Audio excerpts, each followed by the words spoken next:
After a 15-hour shift, I walked into a house pulsing with bass, packed with unfamiliar faces, and my brother flaunting my watch. The music hit me before I even opened the door. Laughter, heat, cologne, sweat. My living room felt like a stranger's place. I stood on the edge of the chaos, still in scrubs, dry blood staining the collar. No one noticed I was there. Not until I spotted him, right where I always stood, wearing my watch. Liam, my brother, sure half open, champagne in one hand. He glanced my way, gave a smug little smile, and winked. "Surprise!" my mom shouted, throwing her arms around me like I was invited. "It's his engagement party," she said, glowing. I stared.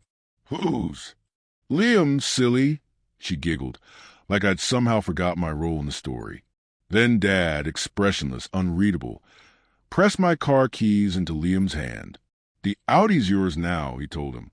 We all agreed. It makes more sense this way. I didn't protest, didn't flinch, just smiled enough, then climbed the stairs. The click of the door behind me was the first peace I'd had all day. My room, untouched, quiet mine.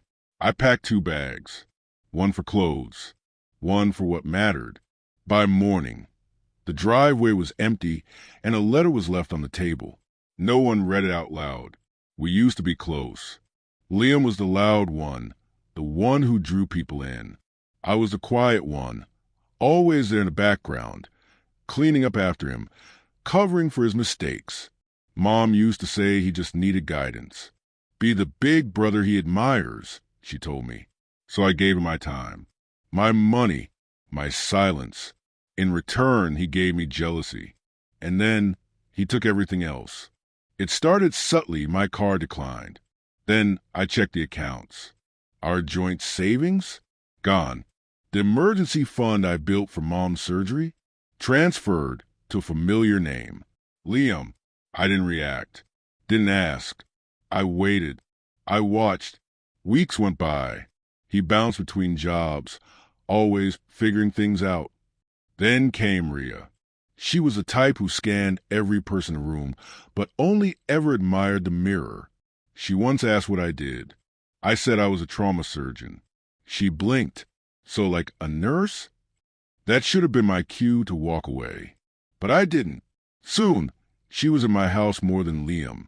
Wore my hoodies. Drank my wine. Slept in my bed while I worked nights. No one ever asked. Then I found her bracelet in my sock drawer. My toothbrush vanished. A stain on my sheets that wasn't mine. Still, I stayed quiet. Emotion makes noise. Revenge doesn't. I started with Liam's phone. He never bothered locking it. Thought I was too boring to snoop. I mirrored it, logged in remotely. Found everything. The payments, the texts, the group chat where they laughed at me.